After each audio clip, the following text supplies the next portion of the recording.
All right. Okay, I don't want to look at the Facebook though. No, you need to go back. I need to go back. Hi. I'm going to share my screen again and let everybody have a little bit of fun. I'm just going to give everybody, I know we said we'd start at 7:30, but everybody needs to get in the right frame of mind for this. So you need to start at the beginning just a minute.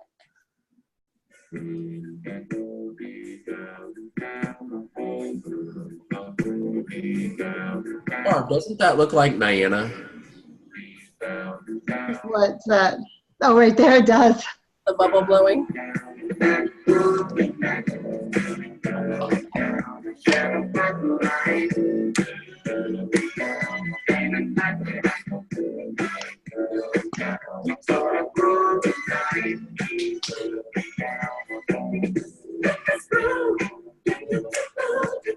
I love you guys. They're great.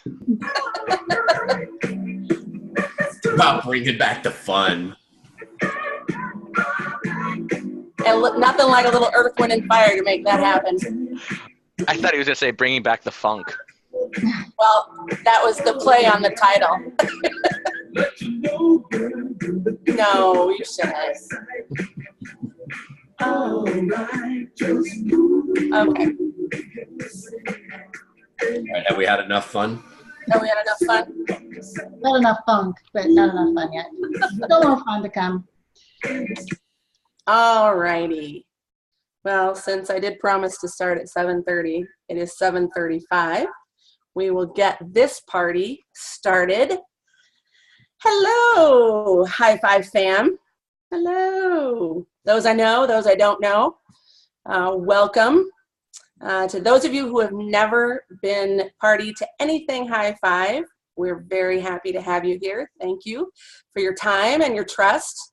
We're going to spend the next 60 minutes talking about, well, now 55 minutes, I guess, talking about fun and how to bring back the fun. As we get older, something happens to us. We get very serious. And as you see by this quote, which is one of my favorites just in general, not necessarily just for this topic or this webinar, but this quote really speaks to this discussion, frankly. I don't know how many of you have actually said to yourselves maybe, God, I don't know what happened to me. I used to be so much fun. Or maybe somebody else said it to you. Maybe one of your children or another family member. I know that kind of stings. For a lot of us, it's a blind spot that we don't see. And because we get so caught up in the daily grind that we all grind, I use that term for other people's benefit, I don't see it that way. And we forget to take care of ourselves, and part of that is to remember to have fun. So for those of you who don't know me, I'll give you a little bit of that. My name is Michelle Belsey. I am the Vice President of GSH for High5 Leadership. GSH stands for Getting Stuff Handled. So I am behind. That's fun. It is a lot of fun. See, we don't do anything typical at High5, not even the titles. So I do all the operations behind the scene things. I'm also handling most of our social media. Kevin helps me out with that a bit. And I am a trainer in training. So to that end, I'm taking all the opportunities I can to speak to people and learn how to better do that, and to talk about the things that I think are important, which is one of them. And actually, I kind of got sucked into this because I said, oh, we should do the next webinar on fun, and we should do this, and we should do this, and we should do this. And Barb and Kevin said, I guess we know who's doing the next webinar. So here I am.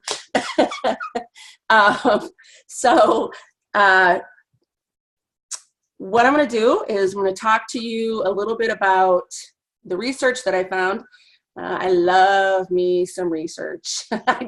I input the search criteria, and I did a general search on benefits of having fun. And there were 4.4 million results. So clearly it's an issue, or at least an important topic. When I refine that a little bit to benefits of having fun at work, still got 1.2 million results.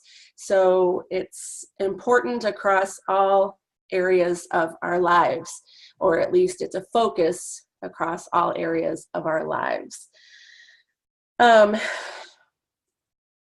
Once we talk about those, we'll talk about some of that research, and we'll give you a little background on all of those nuggets, and then we'll talk about we'll answer some questions, or you'll answer some questions.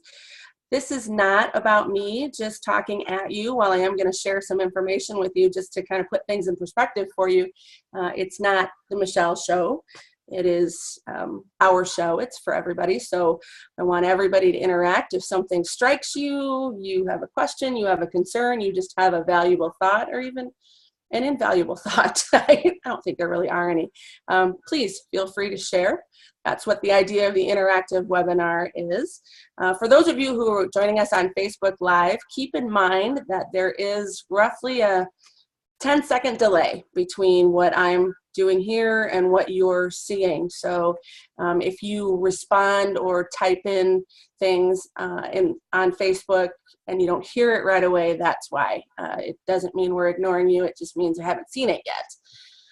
So that sounds good to everybody. Let's move forward. And Kevin or Barb, whichever one of you is helping me with the polling, would you run question number 1? And everybody out there, please participate. It's a simple yes or no question. Do you consistently make time for fun in your life? Yes or no? Really? And I'll keep track of the Facebook responses. Yeah, and if you're out there on Facebook world, then make sure that you're doing it too. Type in your yes and no response, because we do want to see everybody's response. And consistently make time for fun in your life, not necessarily at work, just wherever, and in all elements. Okay. So 75% of people say they do. I'm going to be honest with you, that's actually better return than I thought I'd see. So I had my own story going. Huh? I know, Megan and Nellie. I actually had my own story going about how serious the whole world is, and thinking that people were doing that to themselves on a regular basis. Okay, great. So what we know, or what I know, and what you're about to learn from the research that I did, is that there are critical health components to having fun. If you'll see that, Kevin, if you want to, do I need to get rid of that? Never mind, there, asked and answered. So when we talk about critical things, or critical health benefits to having fun, I'm going to tell you that I did not read all 4.4 million articles. I'm just, in the interest of full disclosure, I'm just going to tell you that. I did read a number of them, and they all, in essence, say the same thing. It just, people, whoever wrote it, wherever, whichever journal posted it, or they just synthesized it for their purposes, wording changes, it's all basically the same thing. So it's science, people. There's a lot of it that comes from Psychology Today, the American Psychology Association, a lot of college professors studying the phenomenon of fun and or the lack thereof, or the health benefits pertaining to. So we're going to talk about a few of those. And again, interject if you see something that strikes you, something interesting you want to discuss further. Please feel free. I'm gonna kind of go through this a little quickly, just because I want to get to the point where everybody else is talking instead of me. That's the part I'm looking forward to. I know. Hey, remember Barb said you're supposed to be nice to me. I am. I'm looking forward to the audience participation part. Doing Okay, well, awesome. you know what? Let's do this then. So instead of me going through that stuff right now, let's talk about question number 1. So 75% of people who participated said yes. What'd you see on Facebook, Kevin or Barb? We didn't. There's a lot of people on here, but we got them some not yeses. consistently. So Emily said yes. Beth said yes. Oh, I missed all those. Nancy said yes. Okay, great. So let's talk a little bit about if you are someone who makes a point of scheduling fun consistently in your life, who wants to talk about what that is, how you do that in between work and home life, kids, extracurricular activities, any of those things? What do y'all do for fun? How do you schedule fun? How do you make it happen in your world? Anybody? Yeah, I'll just go. feel free to unmute yourself. There you go, Laura. Hi. I don't know if I would say I'd scheduled it, but I've kind of set a precedent at the office that I work in.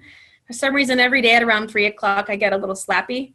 And so I don't know, I just start cracking jokes. And it happens so often now that now everyone just calls it like Laura's 3 o'clock showtime, you know? And so now because they've noticed it, I'm like, I feel like I have to do it. And then it's just really great cycle and I enjoy it. That's Excellent. Easy and fun and good for everybody. What I learned is that even if you laugh, you lower your heart rate, you regulate your breathing, you lower stress levels. So laughter really is the best medicine in that regard. That's great. We've got a couple. Nancy says she started taking art classes, so that's fun. Good. And Beth schedules time with a significant other who lives in a different country. I haven't heard about this, Beth. We're going to have to chat. Wow. Sounds like fun.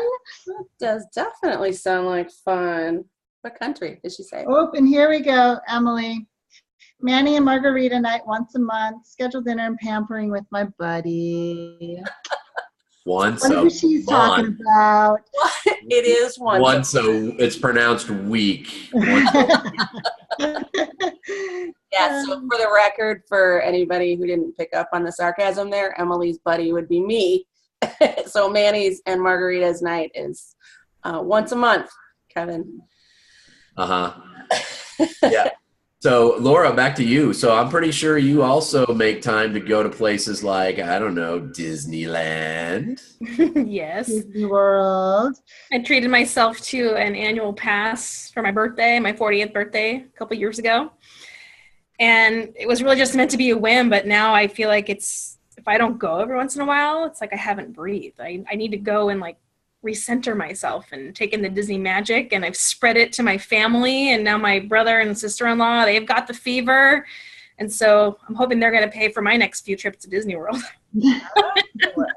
Sprinkle that shit everywhere. Yeah, exactly. Sparkle. Everybody sparkle, as Vicky likes to say. Okay, great. Anybody else have any input on what you do, how you make fun happen in your world? No? All right, so what about those of you that don't consistently make time for fun? What's that about for you? I guess I could speak to this one. I think the biggest thing for that is it's time constraint. It seems like I can't say I want to make time for it. I have to put it in there, and I know this from going through a lot more of the High5, but there's never enough time. You're doing one thing or another. Life just got so serious. I've forgotten how to have fun. Sure. And thank you for that, Adam. And I would add until now. Yeah. Yeah, Up until now. Yeah, and that's a story that I hear a lot. I actually hear it from people that I know, which is kind of what prompted this webinar. I hear it a lot from people that I know and that I love and that I care about. And it just seems like it's always busy, busy, busy, busy. I actually read an article on the addiction of busy, and we use it as an excuse for not doing a lot of things, one of which is taking care of ourselves. And having fun and purposely inserting fun into your life is taking care of yourself. And when is a good time to take care of yourself? Well, anytime, all the time. Because if you aren't taking care of you, you cannot take care of anybody else. And I wanted to share, Danny Reyes put out, it's not always easy. However, I make the time super early on weekends. I trail run every Saturday at 5 a.m. and golf every Sunday at 6 a.m. And they take the dogs to Dog Beach. And while not everybody would think, Danny, that 5 a.m. Sorry. I happen to think that 5 a.m. is fun, and Fozzie agrees with me that it's fun. But I think the point that I would like to just bring is that we all have a different version of fun, right? So for Danny, it's running, and I know that's not everybody's version of fun. For Nancy, it's art classes, and I can't draw at all, although I'd actually like to paint. So it's, Tina says I get together with a friend for wine dates. And so, yeah, Beth is taking dancing lessons. So lots of different ways to have fun is what I'm seeing over here. You're on mute. Excellent. I am on mute because my dog went crazy because my kid came home. That's the benefit of working from your house, I guess. All right. That's all great input.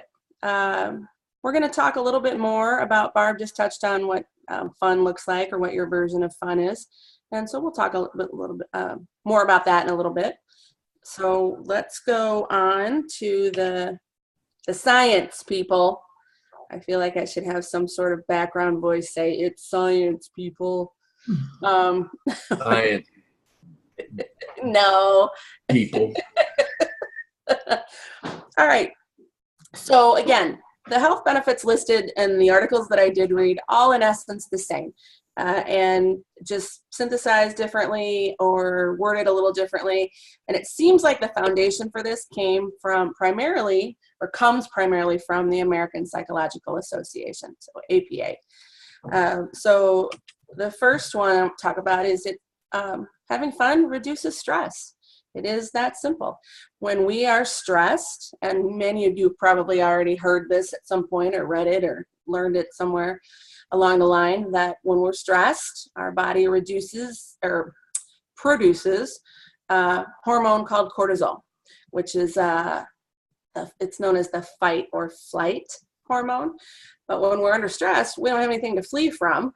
And so that cortisol just builds up and makes us unhealthy, causes heart issues, causes obesity, a variety of issues that a little fun in your life will alleviate tremendously.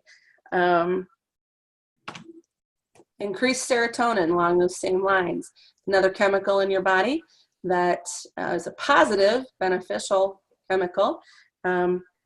Regulates your basic processes, so helps your mood, helps you sleep, helps your memory, and again, another article said it raises your endorphins, so same type of benefit. And like I mentioned, that even happens if you just laugh a little or even smile. And one article even said that even if you're faking it, it works.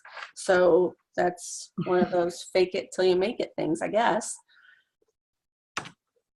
Improved coping skills. So this is, if you're inserting fun into your world, whether you're doing it every day or just regularly, periodically, if you have fun in your world, it's like a deposit into a bank, so that when you find yourself in a stressful situation, you're better able to cope with that because of the benefits that your body has undergone by having fun. Boost the energy. I think that's pretty self-explanatory. However, you'll feel less tired, more mentally awake, and again, as we talked about, more capable of dealing with stress. Improves your memory and concentration. When you're in low-grade stress levels, your brain power is being used to focus on that negative energy. And if you're having fun at some point in your life, you'll no longer have such a focus on the negative energy, and your brain it'll free up mental energy to be used for other things. I know a lot of us, and I am definitely one of these people, we believe that we work better under pressure, that we think better when we're put on the spot. This research indicates that is actually only the case up to a certain limit. And if you aren't doing things to renew and rejuvenate your mental awareness, then like having fun, then it's not the case at a certain point that we work better under pressure. Improved connection with others. This was something that was a common theme as well in everything, whether it was bonding time, fun time is bonding time. However you want to put it, this seemed to be the granddaddy of them all, in that it pulls everything else together. Brene Brown, who is one of Barb's favorites, is a sociologist, and she specializes in the human connection. And she says, a psychologist from Maslow to Baumeister, and it's okay if you don't know those names. Maslow is the hierarchy of needs guy, in case anybody wants to know that much. To Baumeister, have repeatedly stressed, the truth of the matter is, in a sense, social connection is one of our fundamental human needs. Fundamental human needs. Mm-hmm. Haha, quit it. See what I did there? So bonding time, having fun with your family, with your colleagues, you could even be said it's bonding time for yourself. Sounder sleep. If you do something that makes you smile or laugh right before bed, you will sleep better. However, also anytime during the day, it will help to that end as well. The report that I talked about, the study that I talked about, the APA report, said that 33% of people sleep sounder when they have laughter and fun in their lives, as compared to 8%. So that should tell you something that's pretty significant. There is obviously, when we aren't sleeping well, we're making a lot of negative choices for ourselves. I know that's true for me, and that's probably true for many of you.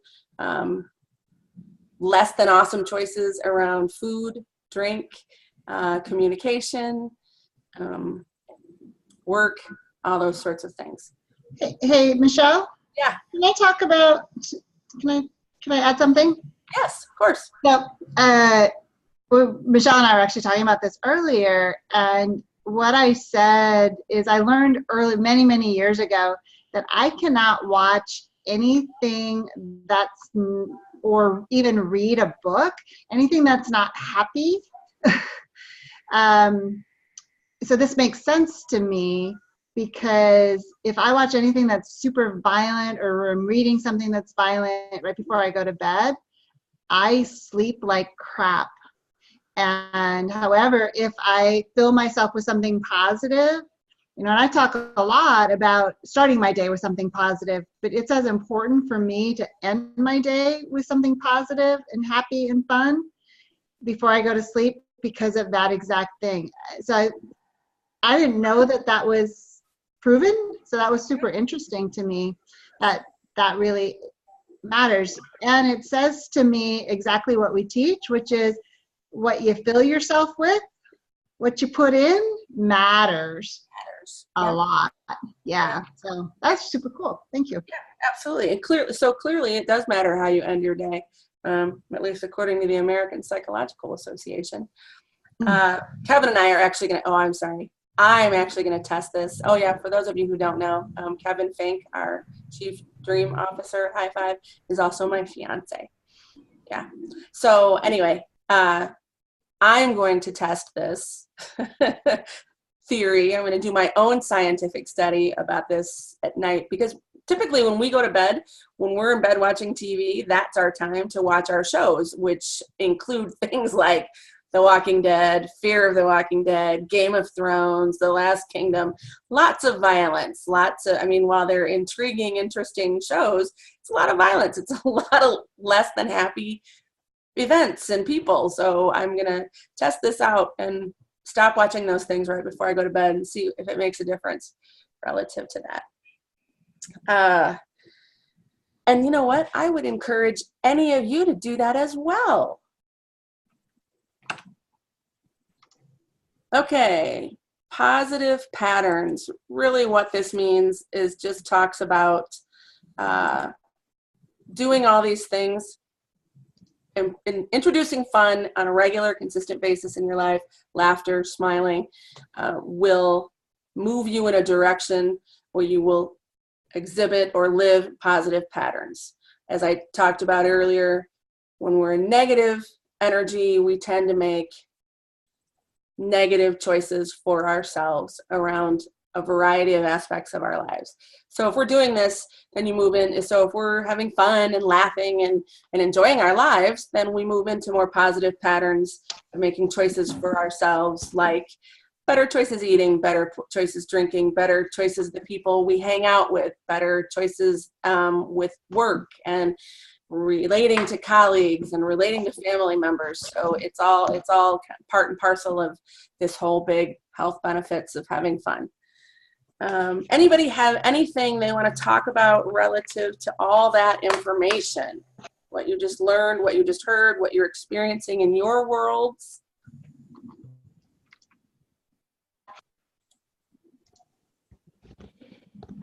Anybody? Bueller? I always have something to say. For me, what I love about this topic, and I love about what the research that you did, is that it is science, and we should really make this a priority in our life. And I too can get really busy and forget to do some of these things. So it's a great reminder, and it goes with everything that we teach as it relates to, you know what, it's not all that serious. And we only are on this planet for a short time. Let's enjoy it, because honestly, none of us know that we're going to wake up tomorrow. And not to put that as a downer, but if I don't have fun tonight, then I'm, what's it about? So yeah. And why in the world wouldn't we?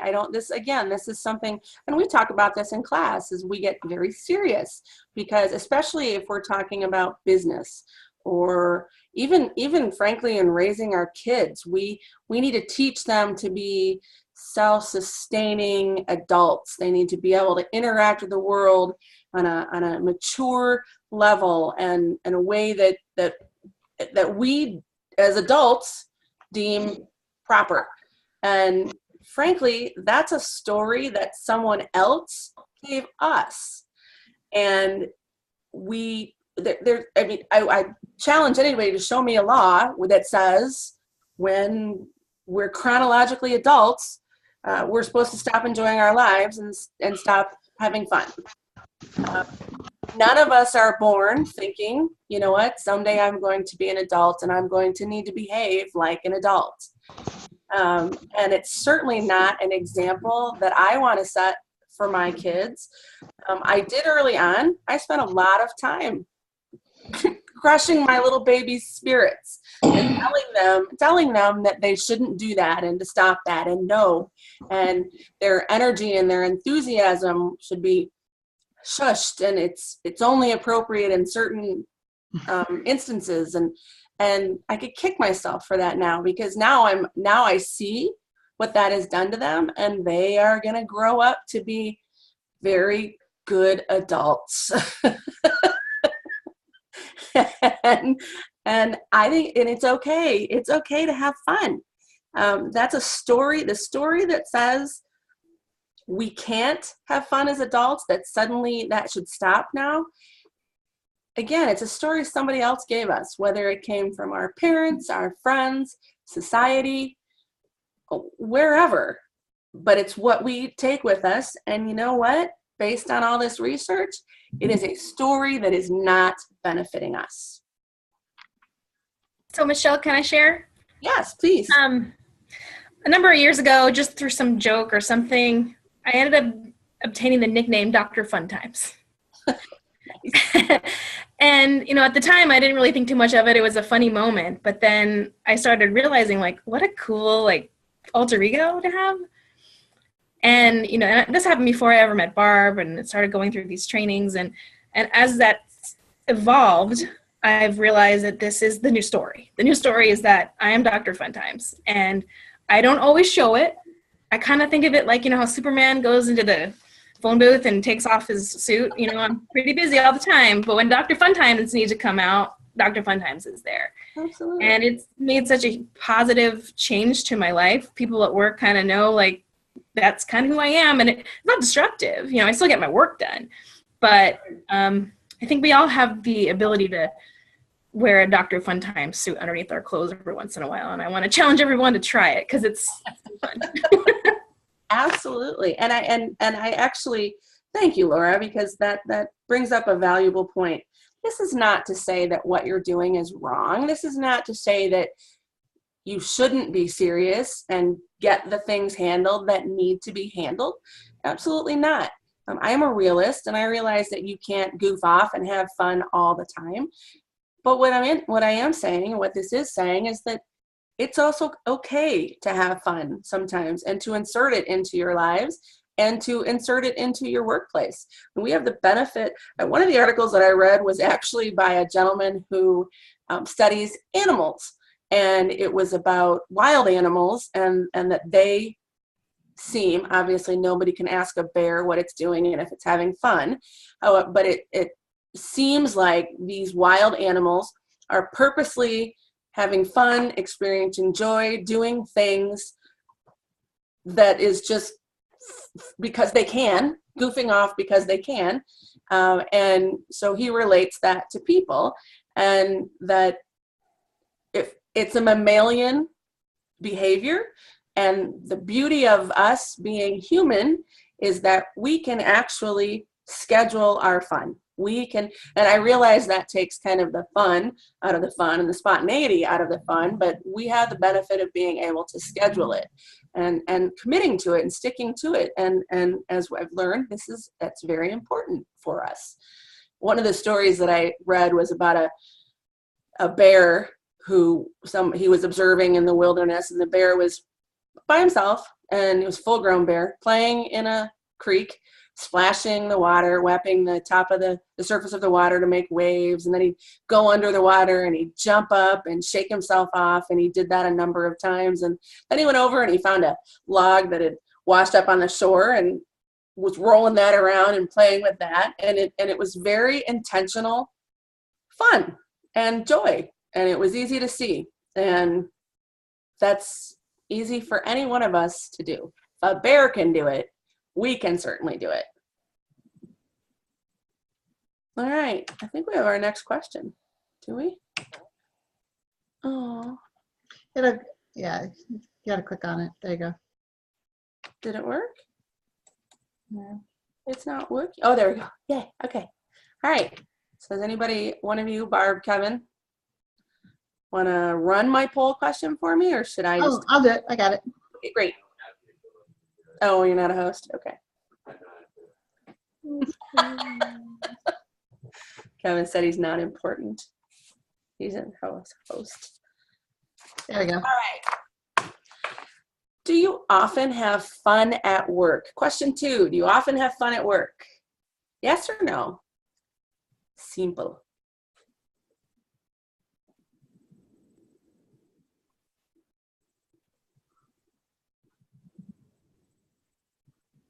Oh, I can hear the delay on Kevin's Facebook. I just heard myself talking.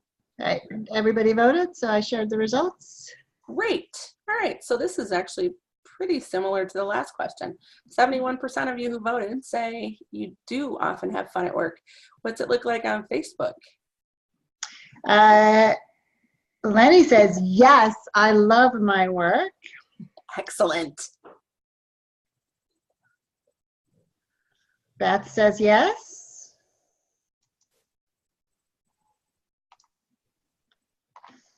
All right.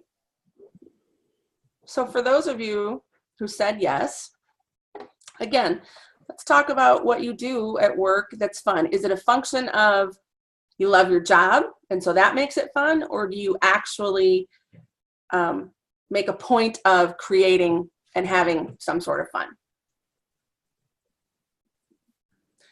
Dan Clark raised his hand. Yes, Dan. Hello. Hello. Hello, my friend. So I think the majority of you know that the environment that I work in and the issues that I was having at work. And after taking the first class, I started a little war of rock, paper, scissors in my office. And now it's become almost part of the culture to daily at least have one round of rock, paper, scissors with somebody in the office, or sometimes not even me. Sometimes it's other guys that are having it now. So it's not only is it added a little bit of fun to an already fun environment. I mean, we have fun, we joke around, we play fight and rib each other, but this is a good one-to-one interaction that adds another layer to work enjoyment, at least for me. And I think for the rest of my team. And when you do that, when you guys are doing that, what's it do? What does it do in that environment? What does it do to the emotion of the people or the attitude of the people, and what happens in that environment, that culture, immediately after? Oh, it certainly raises the vibe. There's no doubt about it. Usually I'll start it off when I see that everybody's kind of low, or it was a post meeting where somebody got chewed on a little bit, or the whole team got chewed on for whatever reason. Or it's just the standard Monday morning. And I'll fire off with a couple, 3 people with a good rock, paper, scissors, and usually it raises the vibe in the room. Nice. For those of you who don't know Dan, and Dan works for the Department of Defense, so you know things get very serious there. Just keeping you safe. Yes. Thank you. Anybody else? Okay, thank you. I know you. Nancy says, when I was working in a professional environment, my enthusiasm was squashed. And Lenny says, I get to be myself and I get to create safe places for others to practice being the person that they want to be, like a mini High5 program. For me, I just have to share back in the day. So fun has always been something that I've wanted to do at work. And so when I was back at SCI in the funeral home and cemetery business, which is important to put the fun back in funeral. And you see what I did there, Michelle? High five. And so I always did team events. And it got to the point where they called it Barb's Forced Fun. Because they like to have fun, poking fun at my fun, but they always showed up for my fun because it was fun. And so we did a lot of different things over the years. So it was more scheduled fun. We had fun, regularly, but it's always been part of, you gotta just, for me, it's just about letting off some steam and like, okay. And a reminder, it's just not that serious. But if anybody wants to participate in Barb's Forced Fun. I'm not sure I do. Oh, you do. You just Do I don't know have it. to? Yes, it's forced fun. I look forward to a round of that in 2 weeks. Yeah. Yes. Yes, Dan is coming for some forced fun Yeah. because we basically told him he didn't have a choice. And after that, we're going to clean the litter boxes. That is Kevin's forced fun. Evelyn's in for some of my forced fun. So. Oh, thank you, yay, Evelyn. You can always count on Evelyn. I was voluntold that I'm coming to Chicago. Voluntold. You want to be there and you know it. I absolutely want to be there. I'm looking forward to it. Yeah. Dan is going to come and be on what we call on team for our High5 class, our intensive class in Chicago. So he's going to get to see it from the behind the scenes perspective, which is amazing. Extra litter box duty for you, my friend. Great. Oh my goodness. Anyway, so many, I know people, so many side jokes that not necessarily gotten by everybody. They're funny though, trust me. But it's fun. This is us having fun. Exactly. All right. So while the focus of this conversation wasn't necessarily just about having fun at work, I do feel like that's an important place to spend some time because, well, we spend so much time there. Most of us spend more time at work than we do anywhere else. And in the work environment, as Nancy, I think, said on Facebook, where the enthusiasm and the fun can often be squashed because people are serious and they got to get stuff done and move forward, and we don't have time for goofing off and dilly-dally. So what I looked at was some information regarding having fun at work, and what I found is that some of the biggest companies and some of the best places to work, as far as all those Forbes and Entrepreneur and USA Today polls and all those types of things go, and purposely insert fun into their environment. So Google, Dropbox, Keller Williams, Eventbrite, all large, at minimum national, if not international conglomerates, purposely insert fun into their days. Some of them, or one of them has an indoor slide that people can play on. There are ping pong tables, volleyball courts. One of them has a cornhole, which is a beanbag toss game, competition for the best parking space every month. It's a way of, as Barb said, blowing off steam. But this research also shows that having fun at work increases productivity, increases motivation, decreases absenteeism and lost time. So to that end, we're going to talk a little bit about some specific ways to have fun at work that I recommend, that I also read about. I just told you some of those things, and then we'll have a little bit of fun ourselves. So having all the fun. And these asterisks at the end of this are to indicate that I have a bibliography for where this information comes from. So if anybody wants that, I'm happy to submit it. That's from my graduate school days. All right. So one of the things we do at High5 in our intensive class is what we call a funky bullfrog. You may have noticed at the beginning of my presentation, I did have a picture of a funky bullfrog. I also have one here on my desk. And this really is a simple, very brief activity that raises the vibe, raises your energy level, gets your heart beating and your blood pumping, and just is fun and silly. And so let's see, who do we have? Dan or Adam want to demonstrate that? And yes. Which of our recent Evolve grads would like to demonstrate a funky bullfrog? I don't think my camera goes back far enough, but I'll be glad to do it. We can see you just fine, brother. Yeah, we can see you just fine. So but if I'm going to do it, I'm going to do it up at the, hold on. Yeah, you go, you do it. Do it So this full is on. this There you is go. Adam Meixner and an East Coast version of a funky bullfrog. I'm Hold on. so happy he's doing those. You're next. I'm calling you out. You're next. Oh yeah, you're next, Dan. Hold on.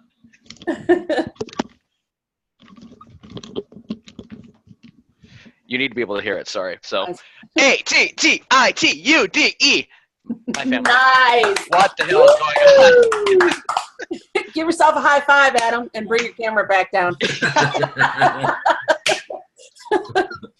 Nicely done. Yes. And of course, we can't let it go without seeing a Midwest funky bullfrog. Bring it, So what you're DC. saying is Kevin's going to do a bullfrog? I'm saying Dan is going to do a bullfrog. Let's You see got to it, get DT. geared up. You might have to demo it at the class. Dad, we Hold got on. out of 20. We got out of 20 this weekend, so Yeah, that's true. We did get away with him. It's a Dan Hold on, Clark I'm on a cell Midwest phone, so let me see if I can set this up.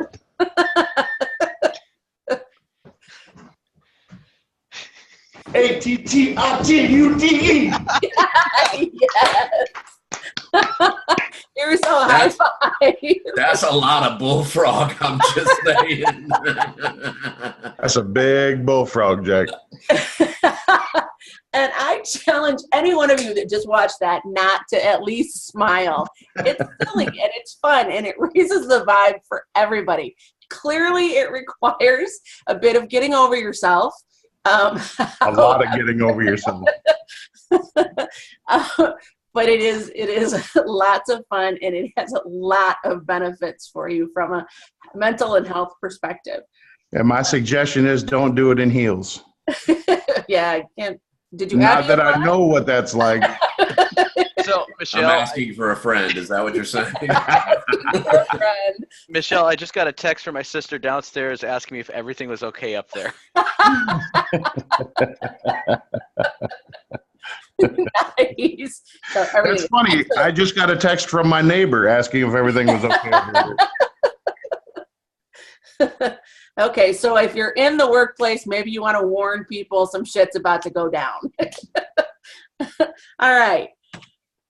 Rock, paper, scissors. Our friend Dan just discussed this. He uses this at work.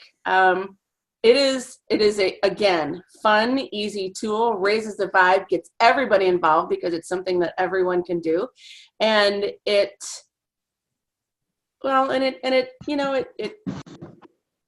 kind of helps everybody's competitive needs as well. So I'm not gonna assume, because there are gonna be people watching this and recording and who might be on Facebook Live.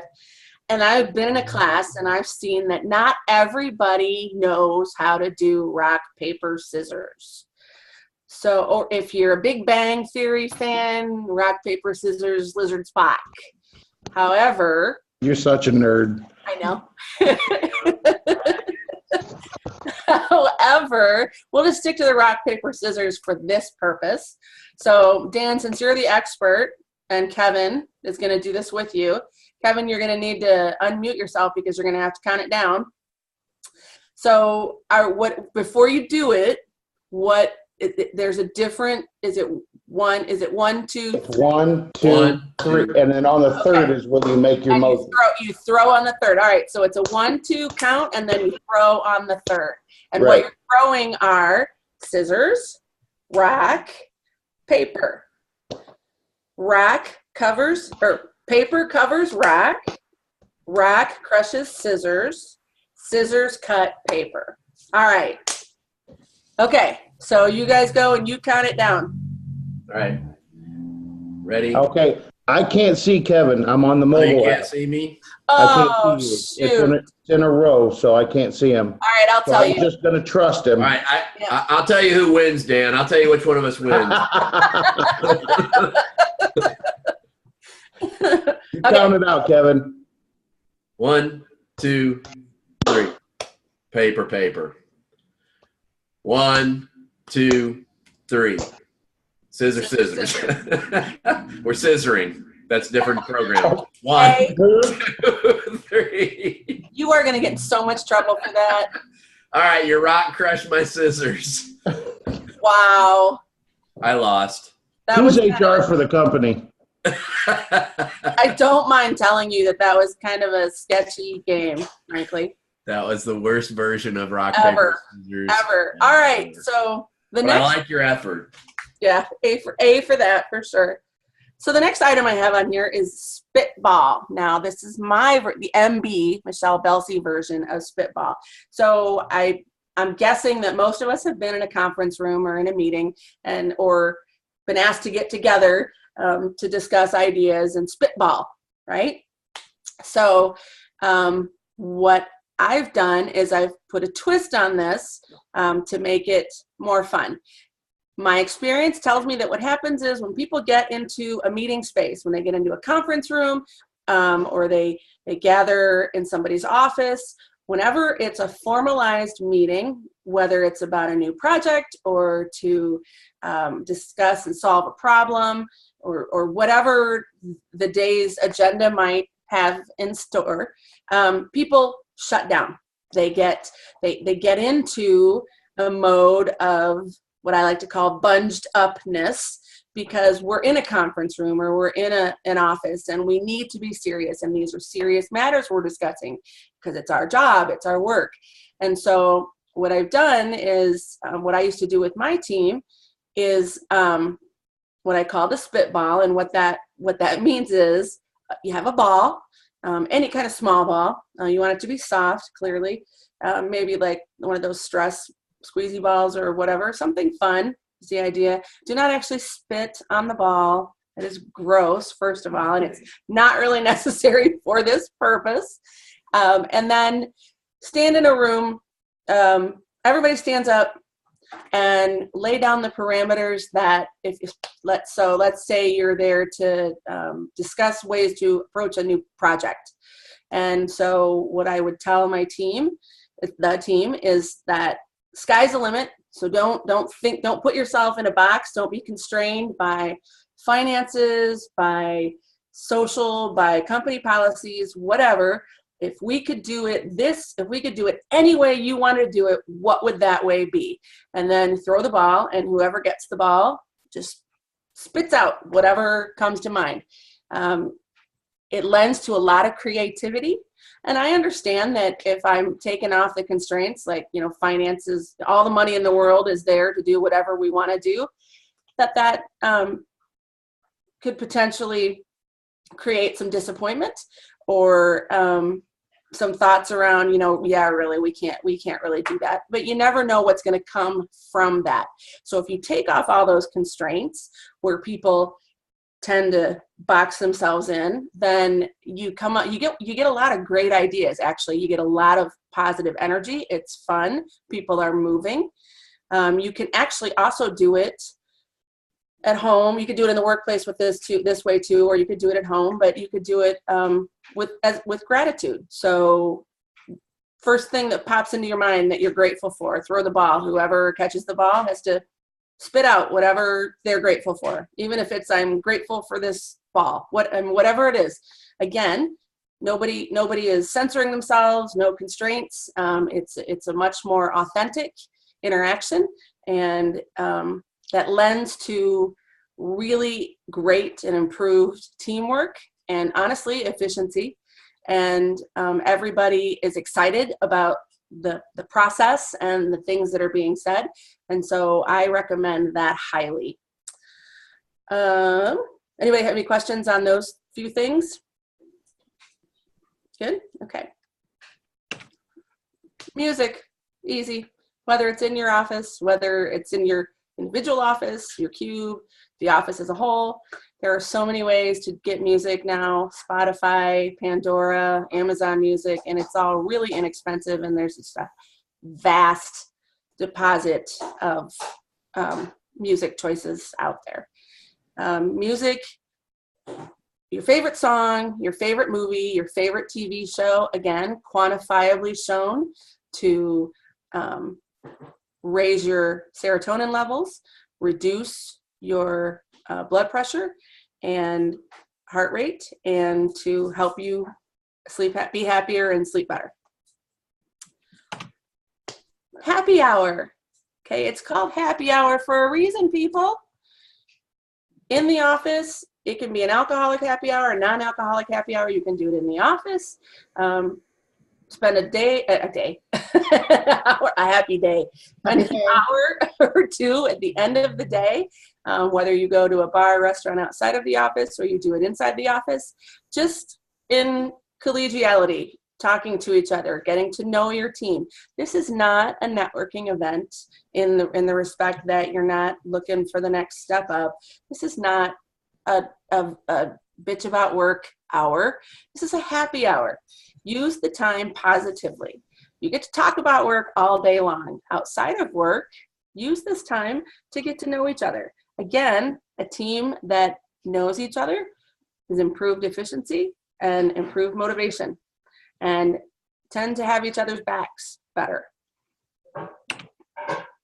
Organized games and physical events. This is some of the stuff that I talked about that Google and Dropbox and Keller Williams and Eventbrite have, where they have the volleyball courts and the ping pong tables, and go outside your workplace. One of the companies, Eventbrite, takes their team to a trampoline park. So you do things like that. Again, you have the combination of the fun and the physical exercise, both of which have a myriad of health benefits. We've already discussed the fun. The physical exercise aspects, I'm sure everybody is clear on. Laughter. I talked about this earlier. It truly is the best medicine. It does all the things that you want positively affecting your body. Increases serotonin, decreases stress, thus cortisol, decreases high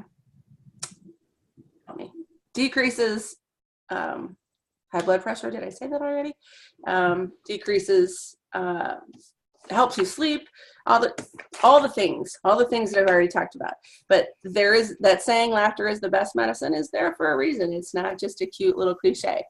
It is truly proven quantifiably. And this last one is whatever your fun is. These are just some ideas.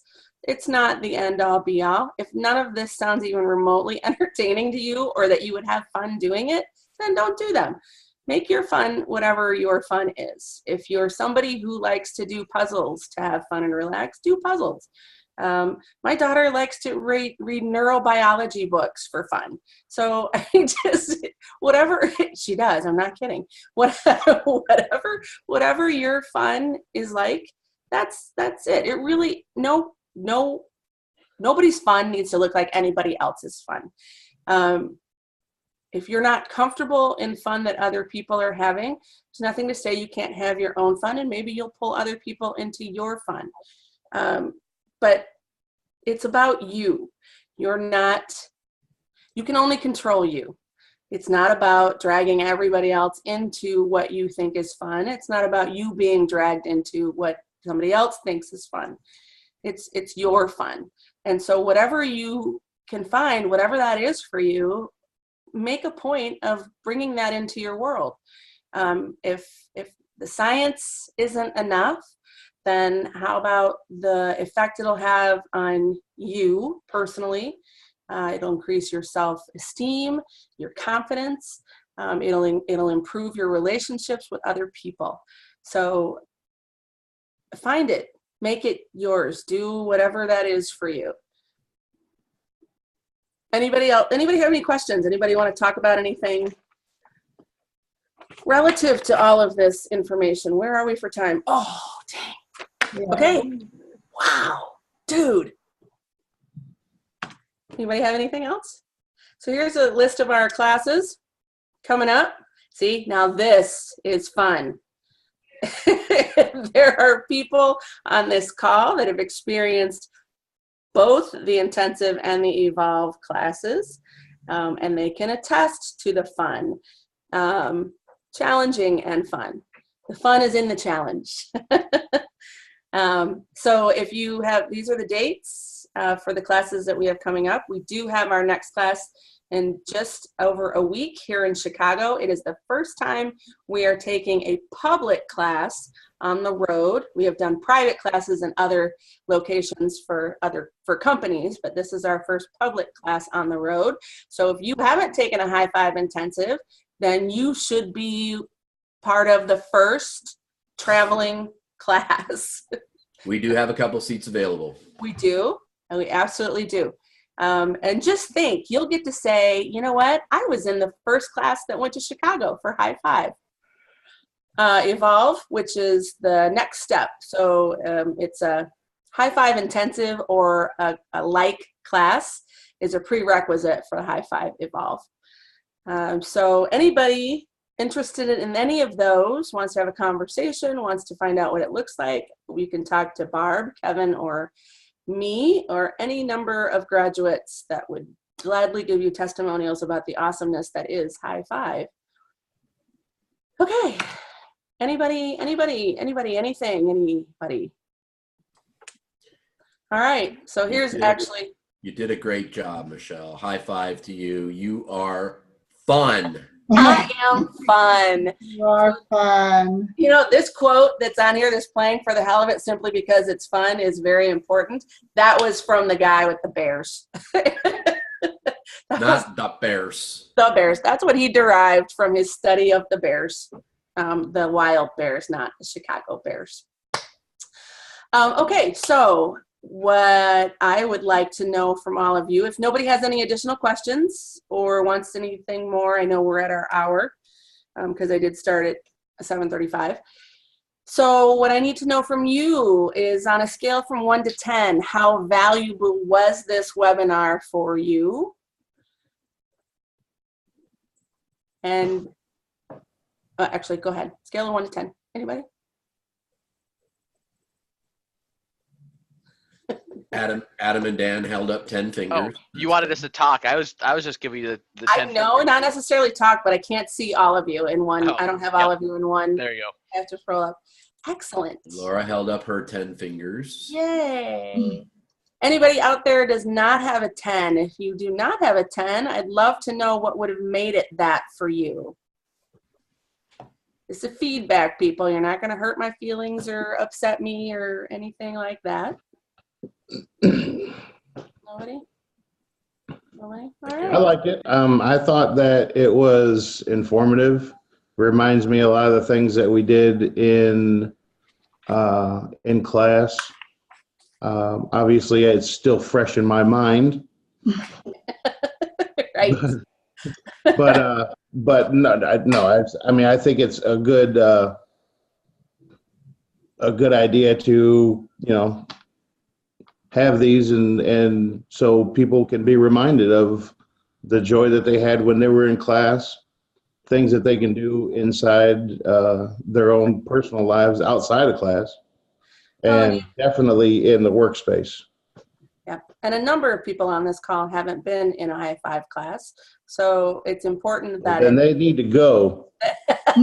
that it's important that it's relatable. So that's what I'm working on for this key.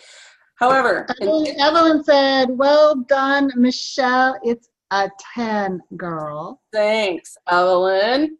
You're awesome. I appreciate your feedback, sister. All right, so in the interest of respecting your time, we are fully at an hour. And so thank you all very much for being here. I loved seeing all of you.